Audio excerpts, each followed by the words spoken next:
Jake Paul na pag-initan ng dating champion, Ryan Garcia may laban, Beterbiev may matinding babala, Canelo kinol out.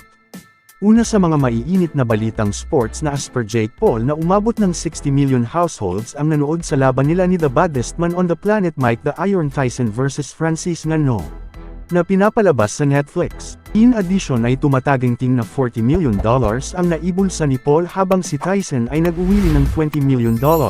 Malaking pera para sa isang professional bout na ang rules ay pang-exhibition fight. Samantalang napariyak kaagad si former UFC heavyweight champ Francis Ngannou na sa susunod na makaharap niya si Jake Paul ay kanyang bibigyan ng mag-asawang sampal. Ayon sa mga commenters na baka nagha-hype lang ang dalawa na bigla na lang tayong mabulagan na maglalaban itong dalawa sa itaas ng lona.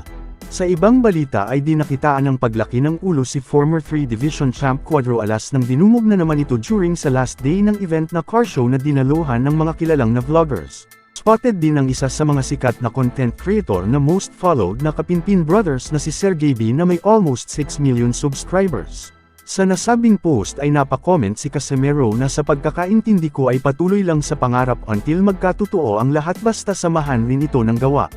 Meanwhile ay atin pong nakumpirma na kasado na ang exhibition fight ni Ryan Garcia kontra sa dating champion sa K1 Super Lightweight Kickboxing Ricky Anpo ngayong December. Balak rin ni Garcia na maipaghihiganti ang pagkatalo ni Mike Tyson sa kamay ni Jake Paul.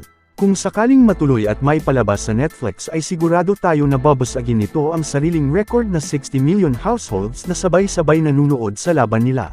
Bang banda ay lagot na mga boss, parang di nagustuhan ni current undisputed champ Artur Beterbiev ang pagbababoy ni Jake Paul sa sports ng boxing. Si Paul ay nakilala sa paghahamon ng mga may edad at retiradong combat sports icons. Kaya hamon ni Beterbiev na sila na naman ang magkasubukan sa totoong larong boxing. Kung magkakatotoo ay siguradong uusok sa itaas ng lona ang bagitong boxer. Sa huling balita ay di na raw kailangan banggitan pa ni Jake Paul ang pangalan ni Canelo Alvarez. Kung gusto raw niya ng sandamakmak na pera, kailangan lang daw niyang lumapit sa kanya para sa isang laban. Kung sakaling matutuloy ay maging isang black eye at katawa-tawa na ang boxing dahil maging for entertainment na lang. Knowing na masyadong malayo ang kalidad ni Paul sa overall skillset at ring IQ ni Canelo.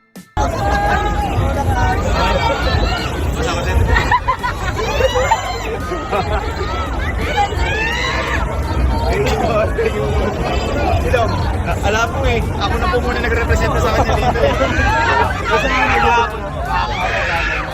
Ako nagwapo na.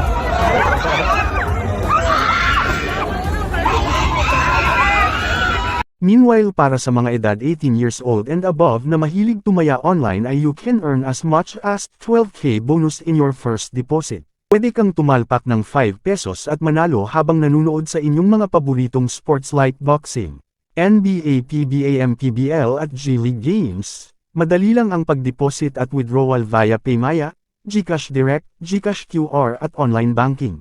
Please check comment section para sa pagrehistro at gamitin ang promo code.